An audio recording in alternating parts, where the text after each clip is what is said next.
I'm Harper Lane, 36 years old, and I sign deals from a glass-walled office 48 stories above Seattle, while my family still talks about my little projects like a hobby. The pen in my hand paused over an acquisition contract worth more than I made in my first decade of work when the line beeped, and a planner with a careful voice told me my name had been removed from my sister's guest list. I listened quiet as she added that the $60,000 I'd contributed was already handled. I looked at the skyline I built myself into and felt the old wobble in my chest, steady. I asked for an itemized breakdown. I asked for emails. I asked for facts. The city kept moving under me like a river while I stood very still, and for the first time in a long time, I felt something click into place. Before I go any further, let me know where you're listening from in the comments, and if you've ever had to prove your worth to people who should have known it already. Tap like and subscribe so we can walk through this one together. I grew up in a small rambler on the south side of town where my dad taught me how to coil an extension cord so it didn't knot, and my mom wrote grocery lists in careful columns. Work hard, keep promises, don't make a fuss, that was the rhythm of our house. We weren't poor, but every dollar had a job, and if we splurged, it was on a pie from the diner after church or a pair of sneakers at the start of the school year. I learned to stretch things time favors, leftovers, and later on opportunities. By 24, I was booking community events in borrowed halls. By 30, I had my first long-term lease on a view property no bank thought I could carry. And by 36, Lane Collective controlled more ballrooms and gardens than I ever dared to list at Thanksgiving. I stayed the kid who stacked chairs at the end of the party, only now I owned the room and hired the crew. The habit of wiping a table corner with the side of my hand never left me even when the table sat under a chandelier with a name. At home, the attention bent toward Brooke, and I can't say she asked for it so much as glowed in it. She was soft-spoken and pretty in a way that made people want to help, and I don't fault her for that. My parents measured success by things they recognized, promotions they could explain, a title on a business card printed by a company everyone had heard of. What I did was different contracts layered inside, holding companies' vendor networks, seasonal cash flow hedges against weather and headlines. When Dad toasted Jason's real job the night they announced the engagement, I laughed into my water and changed the subject to the menu as if it didn't sting. I was used to being useful. I moved dates on calendars, I called in favors for florals. I opened a spreadsheet and wrote a personal check because Brooke looked worried, and my mother was tracing circles on a napkin while she said it would all work out. That morning in my office, Paige from Velvet Ribbon delivered her script like a person who had been coached to sound neutral. She said the funds were considered a gift with no expectations attached, and that the family preferred to keep things simple. I watched the rain lift off Elliott Bay and left the window exactly as I found it, palm print cooling on the glass. Ruby slid a stack of contracts onto my desk with a question in her eyes. I didn't answer, and I told her to patch me through to legal instead of calling home. There's a particular quiet that happens inside me when the air gets thin, the sentences shorten, the edges sharpen, and the need to explain drains away. I asked for the planner's email in writing. I pulled up our vendor system, and in 3 clicks, I could see our subsidiaries threaded through the wedding like hidden stitch lines. It was my network holding the seams while my name was cut out of the label. I don't tell this part to be dramatic. I tell it because the truth often walks in on a Tuesday before lunch and sits in your chair without knocking. I was raised to be fair, to show up early, to keep my voice low when the room was loud, and most days those habits serve me well. But there's a difference between being useful and being used, and you feel it in your sternum the second the line is crossed. I thought about the backyard where we held Brooke's 16th birthday, how I strung lights between maples and ran extension cords to the garage so the speakers wouldn't crackle, and how Mom hugged her while she told an Aunt Harper's always good with little parties. I thought about how easy it is to repeat an old line until it hardens into belief. The phone on my desk buzzed again, and I let it go black. By the time the planner's email landed in my inbox, I had already asked Ruby to bring coffee and told Ava to find me 20 spare minutes on the hour. The message used phrases like generous family support and allocated to primary vendors safely vague where the receipts were exact. The skyline had come into focus, sun-breaking the layer of cloud like someone raised a curtain, and I could see the cranes near the waterfront I once thought belonged to other people's plans. I opened a blank document and began a list not for anyone else, not even to convince myself, just to set the pieces where I could see them. Dates, sums, contracts, and the small moments that don't look like anything until you line them up and trace the pattern with your finger. I wish I could say I felt angry. Mostly I felt awake. The city kept moving. A ferry slid out toward Bainbridge, a truck horn echoed along First Avenue, and somewhere below a florist unboxed white roses that would fill a room I might never step into. I signed the acquisition contract because my work didn't stop being my work, then placed the pen in its tray the way you hang a tool when you're done with it. The phone rang again, and I let the voicemail take it, the sound of my father's voice flattening through the speaker I didn't touch. I closed my eyes for one breath and opened them to my own reflection in the glass, the girl who stacked chairs and the woman who bought the building, both staring back. The first cancellation notice arrived before noon. It was from a florist whose name I recognized, a company folded neatly under one of my holding branches. Their email was brief, professional, and final services terminated under the clause we had written ourselves. 10 minutes later, catering followed, then photography, then rentals.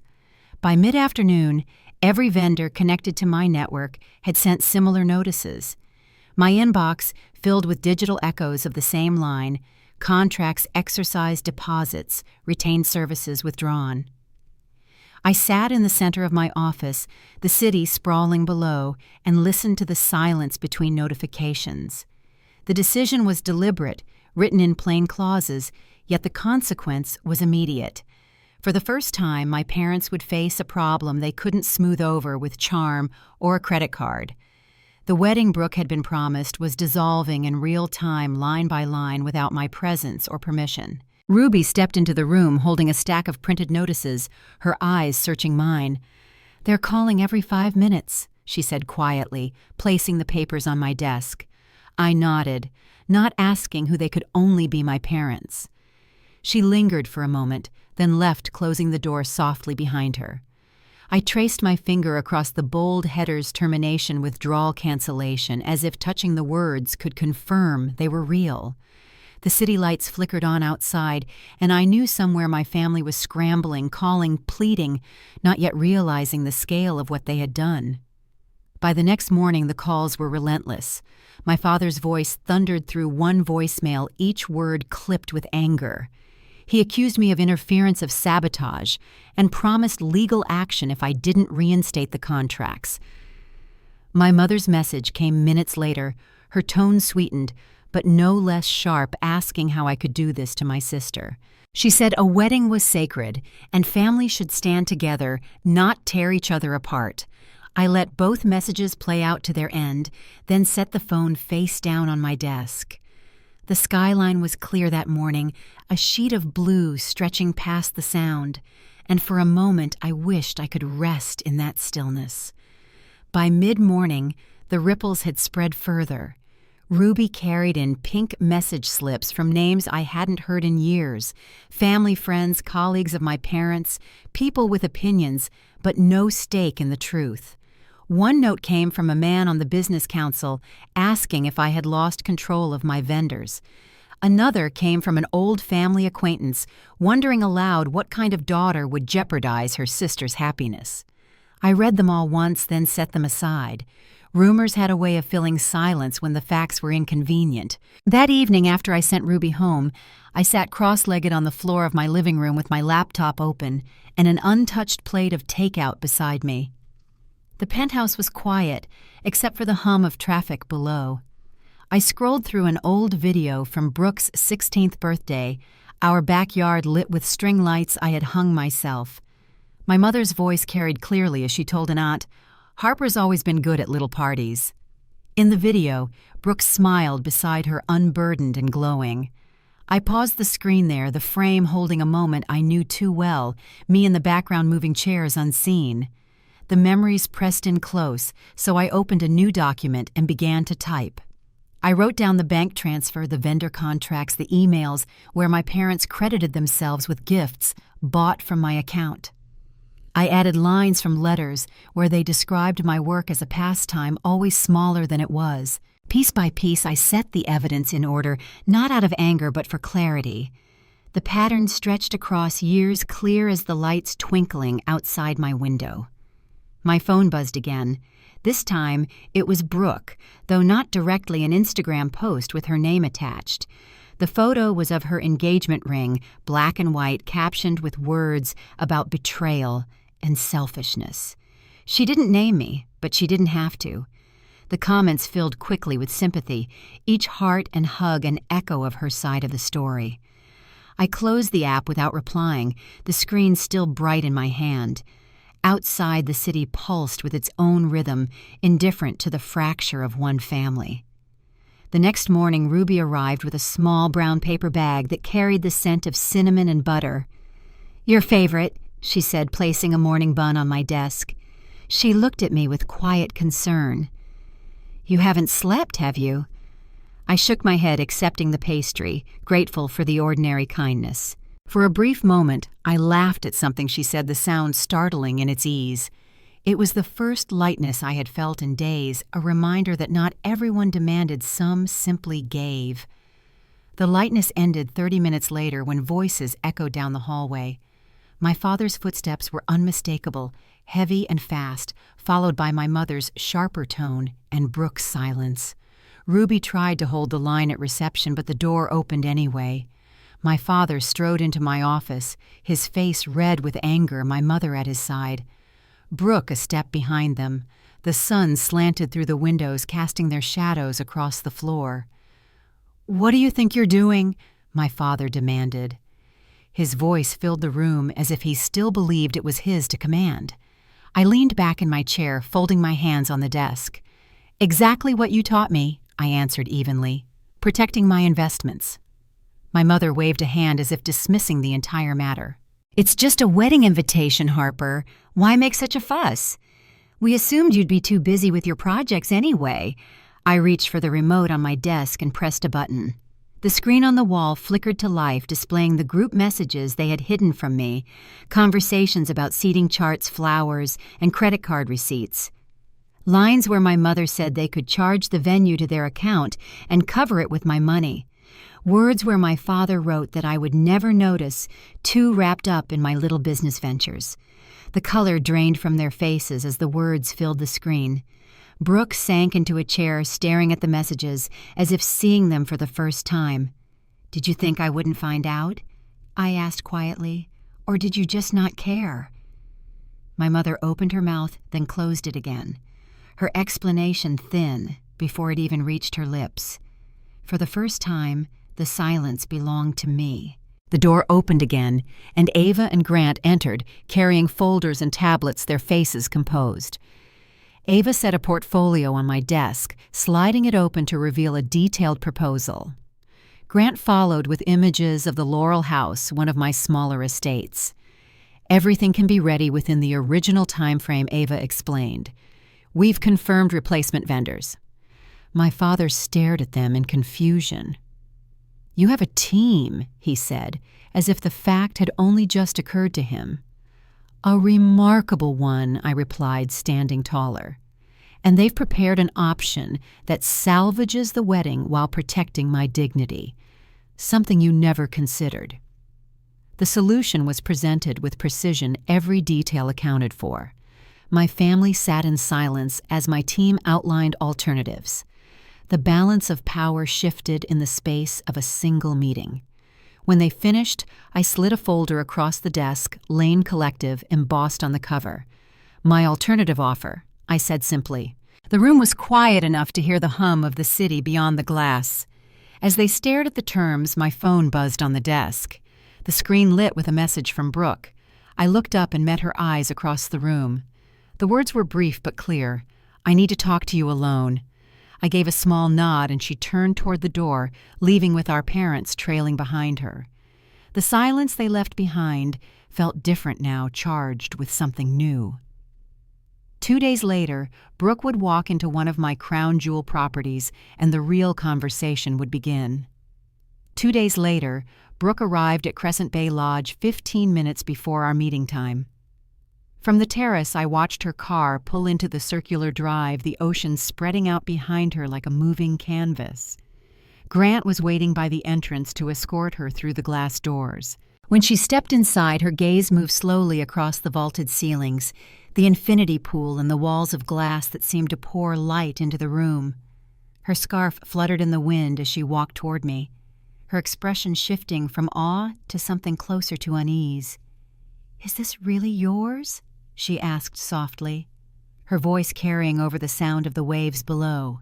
I gestured toward the table set near the railing. "Welcome to Crescent Bay," I said. "Please sit." She lowered herself into the chair, fingers smoothing the silk at her wrist, eyes never leaving the view.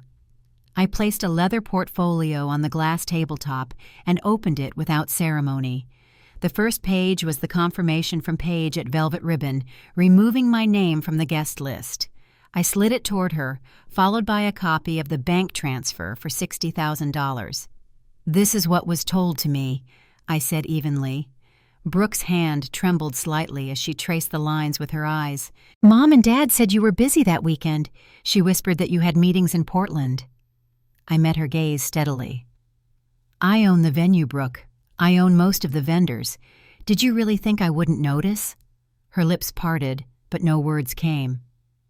I continued methodically laying out the cancellation notices, the vendor contracts, the email thread from Paige. "As of yesterday, every major service has withdrawn," I explained. "The venue, catering, flowers, photography all canceled." She looked down at the papers, color draining from her cheeks, as the reality settled in. I didn't know she murmured any of this. "How much of this industry do you actually control?" I held her eyes but didn't answer immediately. The terrace door swung open before I could. Our parents entered together, my father in his golf shirt, my mother close behind their faces, set with urgency. "What do you think you're doing?" my father demanded, striding toward us. "I'm showing Brooke the truth," I said, rising slowly. He waved a dismissive hand. "This tantrum over an invitation has gone far enough." "This isn't about an invitation," I replied. With the remote in my hand, I activated the hidden screen on the wall. The Wade Collective organizational chart filled the space lines of venues, hotels, subsidiaries, revenue streams. My father stared, opening his mouth, then closing it again. "She got lucky with a few properties," he muttered to Brooke. I advanced the slide. 18 venues, 8 hotels, 412 employees. Annual revenue of $37 million. "That's not luck, Dad. That's what I've built while you weren't looking." My mother stepped forward, her voice softer. "Darling, we knew you were doing well with your little company." I stopped her gently but firmly.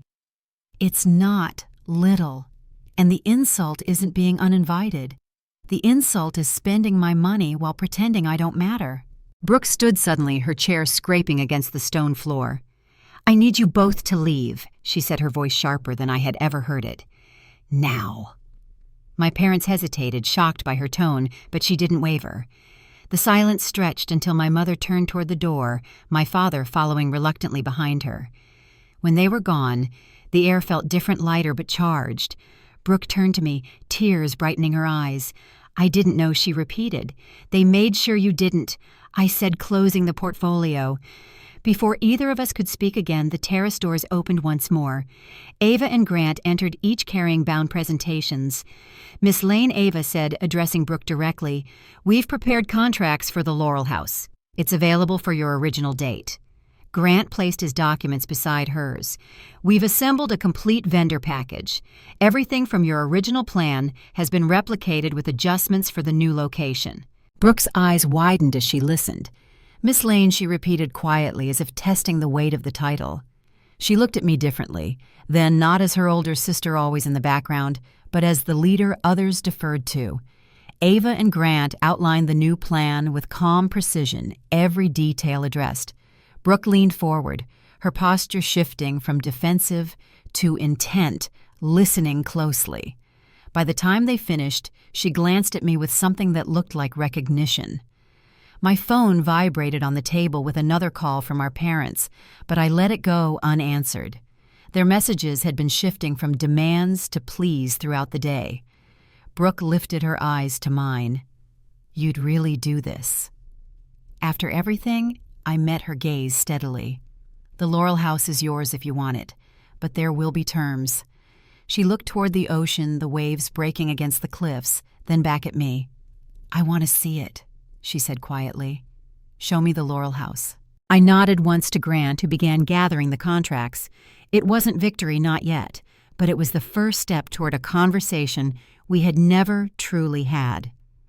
My phone buzzed again with another parent call, the screen glowing between us. I turned it face down on the table. The balance was shifting, and for the first time Brooke seemed to see it too. The war with my parents was far from over, but now I wasn't standing alone. The next morning, a family meeting was set at my headquarters. My father planned to bring their attorney, a man who had known me since I was a child. The stage was ready for terms that could no longer be ignored. The conference room on the top floor of my headquarters was ready when my parents arrived with their attorney. I watched them through the glass wall as they stepped into the reception area.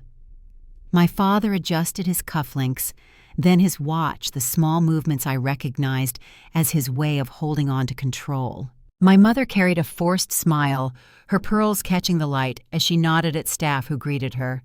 Their attorney, a man who had known me since childhood, placed his briefcase carefully on the table and sat with a precision that spoke of long practice.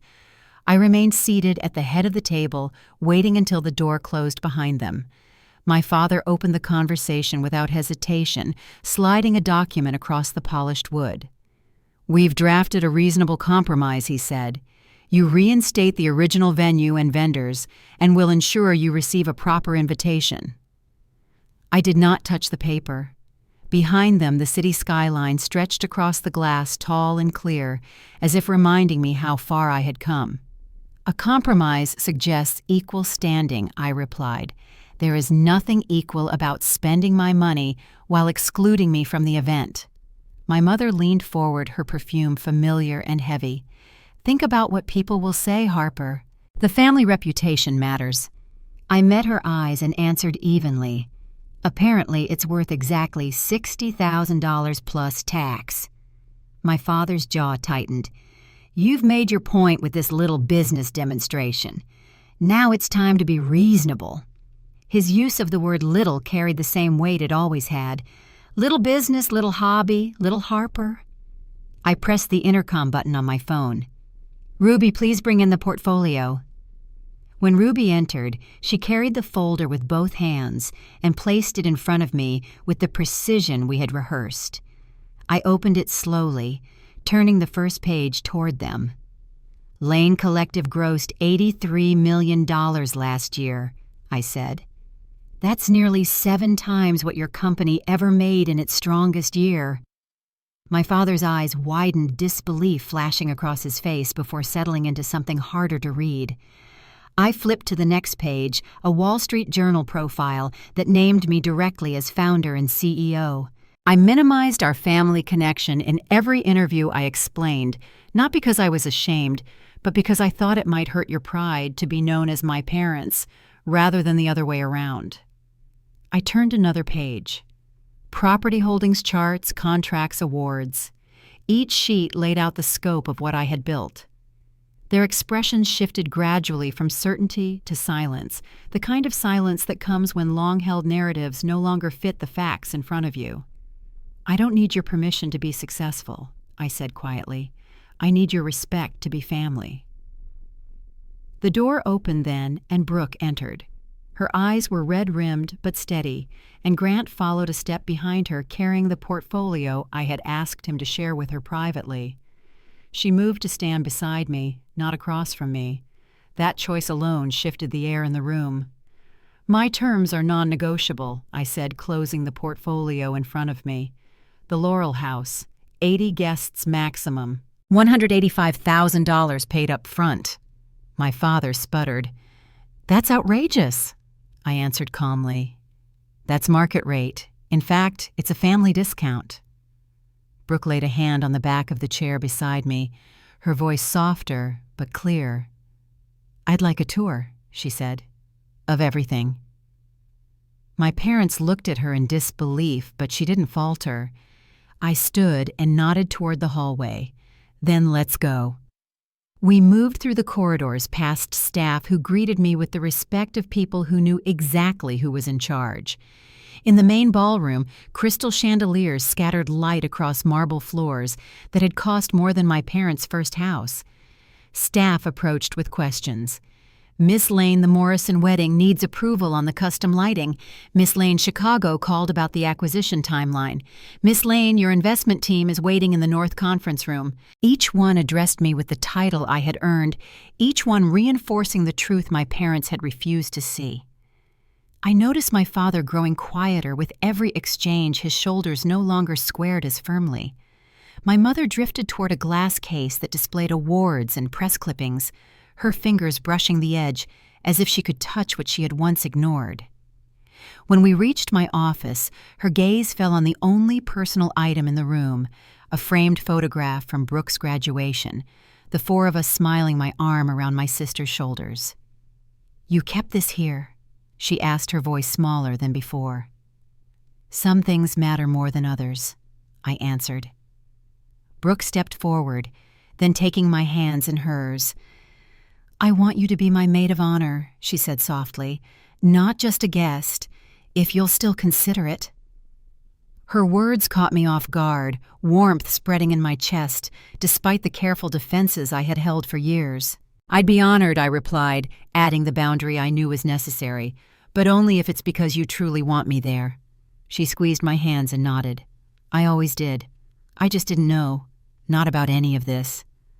My father stood by the window, the city spread out behind him, his face turned toward something none of us could see. When he finally spoke, his voice carried a weight I hadn't heard before. We saw what we wanted to see. We never really looked. My mother lowered herself into a chair and reached for her checkbook without another word.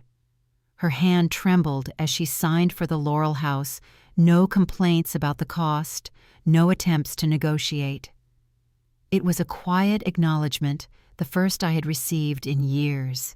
Brooke embraced me, then her tears wetting my shoulder as she whispered, I should have known. I should have asked. I see it now.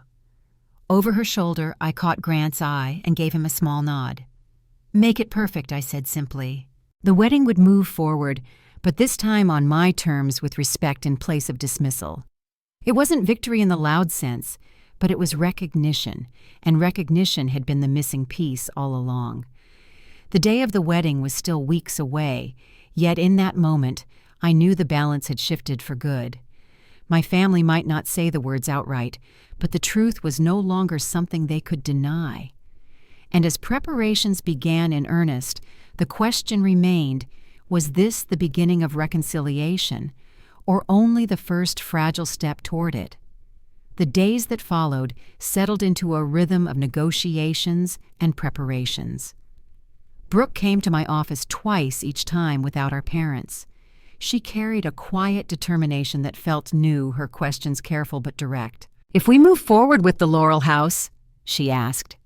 During one meeting, will the vendors be as strong as the first set? Grant spread out the portfolio across the conference table, pointing to each confirmed contract. Every one of them is equal in quality, he explained, in some cases better. Brooke nodded slowly, tapping her finger against the paper, as though measuring each word against the reality of what she had already lost. Our parents, however, continued their calls. My father left messages laced with demands, insisting the original venue be reinstated. My mother's tone shifted daily from pleading one afternoon to sharp accusations the next morning. I listened only long enough to know their stance had not changed. Their words no longer carried weight, not against the contracts signed under my company's name, not against the staff who followed my lead without hesitation. What unsettled me more were the silences that followed their calls, the pauses that suggested they knew control was slipping away. Brooke asked to see the Laurel House for herself. I agreed, arranging the visit privately. On the morning of the tour, sunlight poured through the high windows of the ballroom as we stepped inside. The chandeliers reflected soft gold light across polished floors, and rows of ivory chairs were set in neat lines, ready for rehearsal. Brooke walked slowly, trailing her fingers along the back of each seat. "It feels different," she said, her voice echoing in the empty space. "More real." I let her take her time, following quietly until she stopped at the front of the room. "I can picture it here," she admitted, turning toward me with a tentative smile. The weight of her words struck harder than any argument my parents had made. For the first time, Brooke's vision aligned with mine, not because she was forced, but because she could see what had been created for her. "Then it's settled," I said gently. "We'll make it happen here." Her smile widened just slightly, but she still hesitated. "There will be backlash," she warned. "Mom and Dad won't let this go." I met her gaze steadily. "They don't have to let it go. They only have to live with it." That evening I sat at my desk long after the building had emptied. My lamp cast a small circle of light over the contracts I reviewed one last time. The voices of my parents still lingered in memory, their disapproval echoing even in silence. But across the hall, Ava and Grant worked late with me, sorting through details and ensuring each service lined up seamlessly. Their presence steadied me, a reminder that my circle of trust extended beyond family ties. When I left for the night, the city below seemed less overwhelming, its lights stretching out like proof of all I had built. 2 mornings later, Brooke joined me again, this time bringing Jason. He was polite but cautious, shaking my hand with a firmness that suggested he still didn't know which side of the conflict to stand on. As Grant presented the finalized plan, Jason asked specific questions about timing, catering, and transportation. His tone was professional, almost clinical, and Brooke watched him closely, as if gauging his reaction. When the meeting ended, Jason extended his hand again. "This looks solid," he said. "Thank you for taking this on." The words were simple, but they marked a shift. For once, gratitude reached me directly rather than being filtered through someone else. Later that day, Ruby stepped into my office with a folder of correspondence. "More letters from your parents," she said softly, placing them on the desk. I slid them aside without opening them. Ruby lingered, then asked, "Are you sure you want to keep going like this? It's not just business anymore." I looked at her, appreciating the honesty in her eyes. "That's exactly why it has to keep going," I said. "For once, it isn't only business, it's about finally being seen." She nodded, accepting my answer, and left me to the silence once more. The following weekend, Brooke called. Her voice trembled slightly over the line. "I told Mom and Dad I'm keeping the Laurel House," she said. "They didn't take it well." I listened quietly as she described their arguments, their insistence that she was betraying them. When she finished, she exhaled shakily. But I didn't back down. For once, I didn't. I closed my eyes and leaned back in my chair. "That's all you needed to do," I told her. "Stand where you choose to stand." The call ended, but the weight of her decision lingered with me heavier than any contract. The days leading up to the final agreement were filled with quiet tension. My parents grew more distant, their calls less frequent but no less pointed.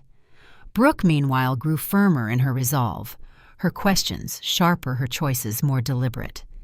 Each time she came to my office, I saw the shift more clearly. She no longer moved as someone caught between sides, but as someone choosing her own ground. It was a transformation I hadn't expected, but one I welcomed. On the evening the last vendor contract was signed, Ava gathered the documents into a single leather folder and placed it in front of me. "It's complete," she said. I ran my hand across the cover, before opening it, reading each page one final time. Every signature, every date, every clause was in place.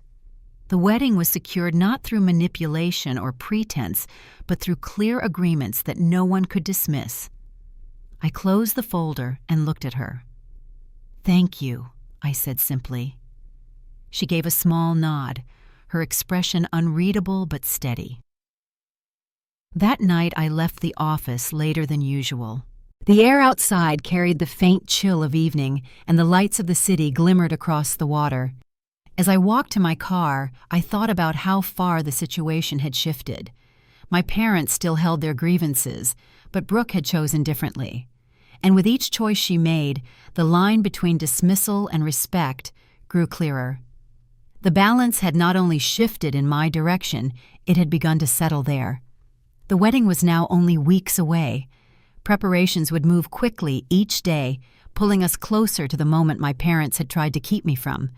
What remained was not the question of whether the wedding would happen, but what the day itself would reveal about where we truly stood as a family. Final preparations moved quickly once the Laurel House became official. Contracts were signed, deposits processed, and staff schedules adjusted to accommodate the compressed timeline. My team operated with quiet efficiency, their precision sharpening with each passing day. In the center of it all, Brooke became more visible, more decisive, and for the first time I sensed she was beginning to separate her choices from our parents' shadow. She attended planning sessions regularly, asking questions and offering input where before she had simply deferred. The shift didn't go unnoticed. One afternoon during a walkthrough of the Laurel House grounds, Jason joined us. He stood beside Brooke as she reviewed seating arrangements, his hand resting lightly on her arm. "This feels right," he said, looking at her, not me. Brooke nodded, then turned to me. "We'll move forward with this plan." Hearing her claim ownership in front of him was subtle, but important, a signal that this wedding would be remembered not only for its conflict, but also for the choices she made herself. My parents, however, continued pressing from the outside. Their attorney sent letters attempting to dispute terms, though Ava dismissed them as performative. Phone calls arrived less frequently, but when they did, the words carried a sharper edge. My father's tone was clipped, his arguments rehearsed, but thin. My mother shifted between polite requests and subtle guilt, circling the same message: restore the original plan, make things look proper again.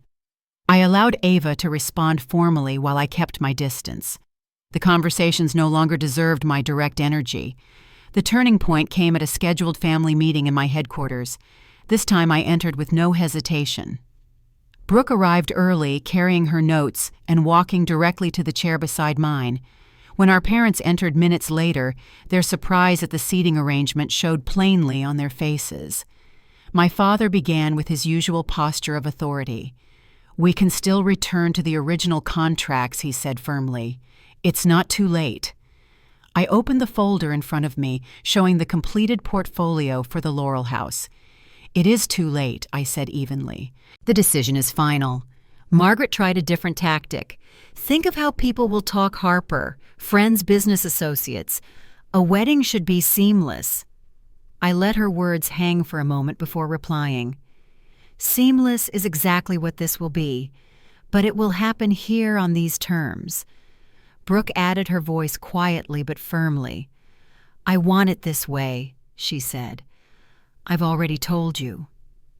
The room stilled at her admission, my parents looking at her as though hearing her opinion clearly for the first time. The silence stretched broken only when Jason spoke. "It's settled," he said, his voice calm but certain. "We'll move forward." He glanced at Brooke and gave a small nod, reinforcing her words. My father looked down at the table, his shoulders stiff, but he didn't argue further. It was as close to acknowledgement as I could expect in that moment. I closed the folder in front of me, signaling the discussion was over. The decision now carried the weight of consensus, not conflict. Later that week, I walked the Laurel House alone at dusk. The gardens were strung with temporary lights for a vendor test, casting a soft glow across the pathways.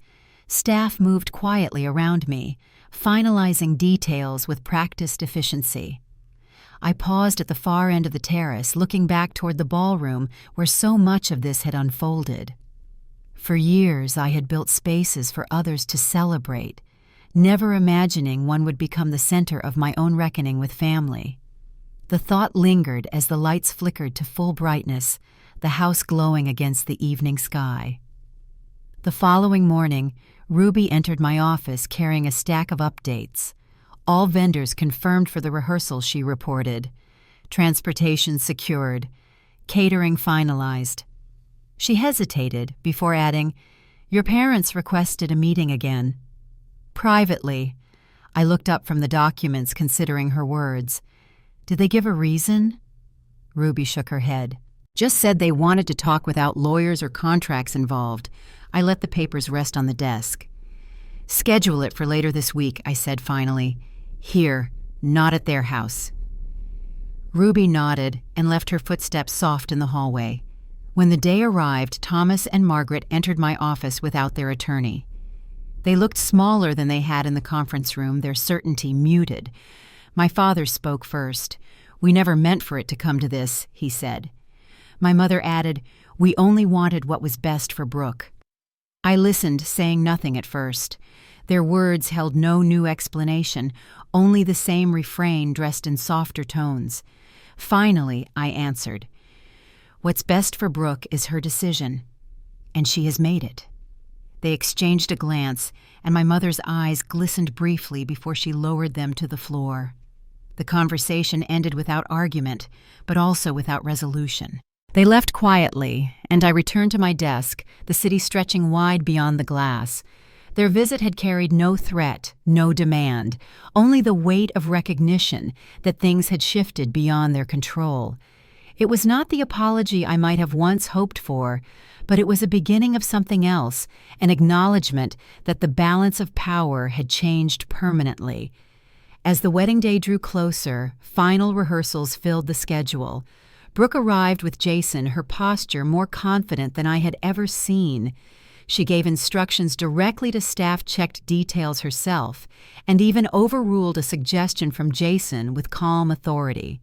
Watching her, I realized the change wasn't only about me being seen differently, it was also about her stepping into her own. In a way, the conflict had forced us both into roles we had long avoided. The thought stayed with me as the rehearsal ended and the last staff member left for the night. Standing in the quiet ballroom, I traced my hand across the smooth surface of the head table. For the first time, I could imagine the space filled with light music and the hum of voices celebrating. The image was steady, not fragile, and it carried the weight of everything that had led us here. The journey was not over, but the hardest parts had already been faced. Tomorrow would bring the next challenge, and with it the chance to see if the recognition I had claimed would hold when the entire family gathered under one roof. The morning of the wedding began with sunlight streaming through the glass atrium of the Laurel House. Staff moved quickly but quietly, their voices low as they adjusted floral arrangements and polished the last details. I walked through the space with a clipboard in hand, nodding at small adjustments and answering questions as they came. "Miss Lane, the champagne delivery has arrived," Colin, my events director, reported. I glanced at the schedule and answered, "Send it through the service entrance and begin chilling immediately." My voice carried calm authority, a rhythm my team had learned to follow without hesitation. When I looked up, I saw my parents entering the foyer. Their posture was unfamiliar, less certain, more tentative, as they took in the space transformed by weeks of planning. My father met my eyes across the room and gave a small nod.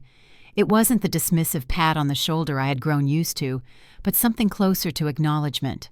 My mother approached slowly, her expression softer than I expected.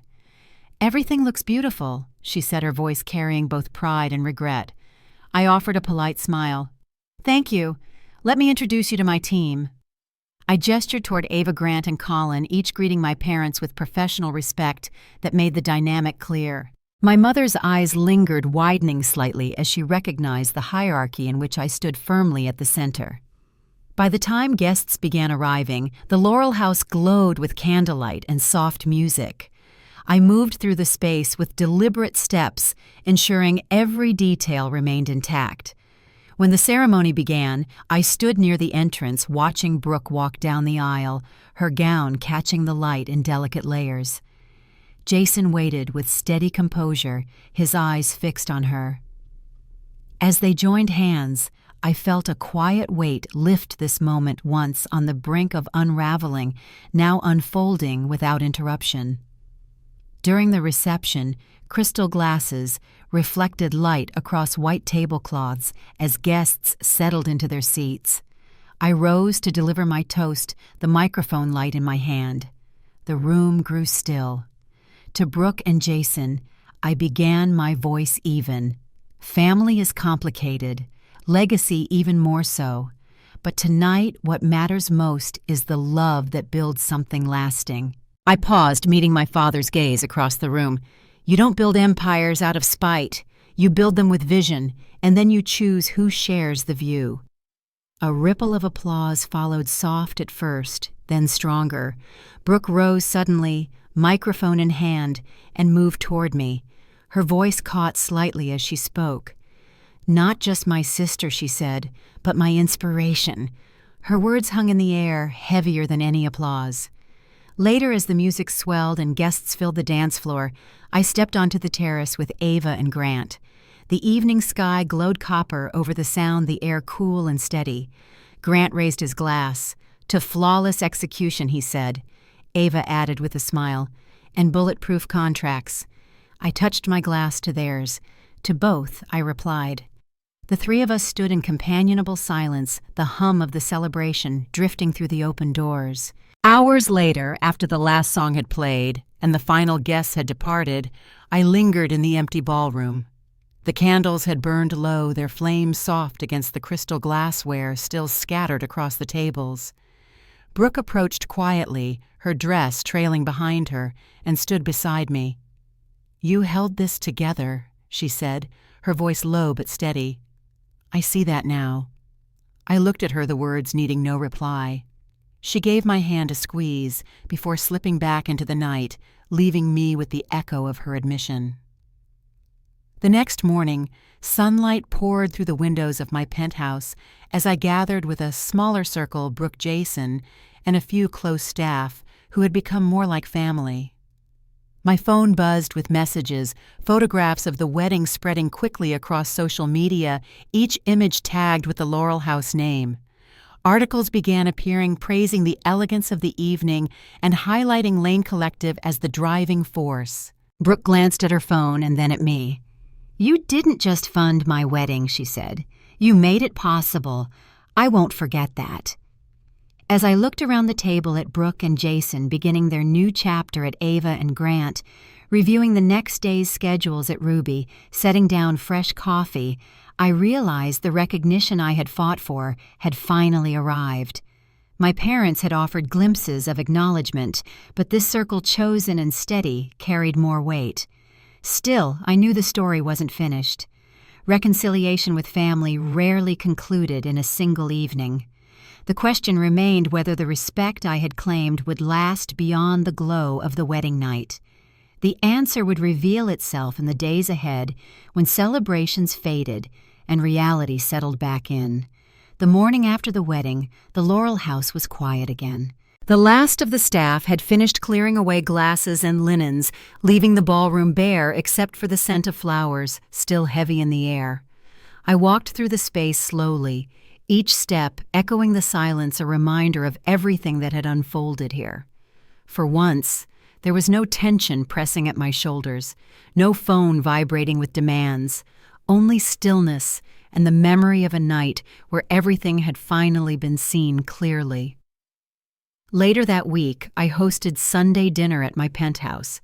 The windows opened wide to the Seattle skyline, the table set with simple dishes I had grown to love, roast chicken vegetables, a pie from the bakery down the block. Brooke and Jason arrived first, laughing softly as they carried in a bottle of wine. Jason placed it on the counter, then turned to me with an expression that carried no hesitation. "Thank you," he said simply. Brooke's eyes met mine, and she nodded, a smile pulling at the edges of her face. That one look said more than any toast. Not long after my parents arrived, they were quieter than I remembered them at family gatherings, their words more measured. My father asked about the view from the dining room, his tone curious rather than dismissive. My mother carried a magazine she had folded to a page featuring Lane Collective's coverage of the wedding. She placed it on the table beside her plate, not with fanfare, but with something close to pride. For the first time, I didn't feel the need to explain myself. I let the recognition stand where it landed. As we ate, conversation shifted to future plans. Jason spoke of their honeymoon. Brooke mentioned her work, and my father surprised me with a question about expanding into the Southwest. Arizona might be worth exploring, he said, his voice even. I listened, realizing he was speaking not as a man minimizing his daughter's work, but as someone acknowledging her expertise. My mother added a story about a friend who had seen one of our venues in a magazine and wanted to know more. It was small, but it was genuine. When dinner ended, Brooke lingered behind while Jason gathered their coats. She hugged me tightly, her voice quiet at my ear. "You didn't just save the wedding," she said. "You gave me the chance to stand on my own. I won't forget it." I held her for a moment longer, the truth of her words sinking deeper than I expected. She had grown through this as much as I had, and maybe that was the part I hadn't seen coming. In the weeks that followed, I returned to the steady rhythm of my work. Meetings, acquisitions, site visits, they all filled my calendar again, but they no longer carried the same undercurrent of invisibility. My parents began introducing me differently to their friends, not as the daughter with projects, but as the one who built something lasting. Brooke stayed in closer contact, sending small updates and asking questions she never would have before. Each exchange felt like another thread mended carefully and deliberately. Looking back, I realized the justice I had sought wasn't about contracts or money. It was about being seen, about standing firmly in the space I had built for myself and not shrinking to fit their expectations. For years, I had carried the weight of dismissal, believing recognition might never come. But by setting boundaries and refusing to step back, I discovered that respect can't be handed over. It has to be claimed. And once it is, it changes everything. As I stand now in the quiet of my office, the city stretching out beneath me, I understand the lesson more clearly. Family may falter, love may be uneven, and recognition may come late, but dignity is something we each have the power to hold. It is not given by others. It is chosen, protected, and lived. Thank you for listening to my story. I hope it reminds you of the importance of being seen for who you truly are. If it resonates with you, share your own thoughts in the comments. And if you'd like to hear more stories like this, I'd be glad to share them with you again.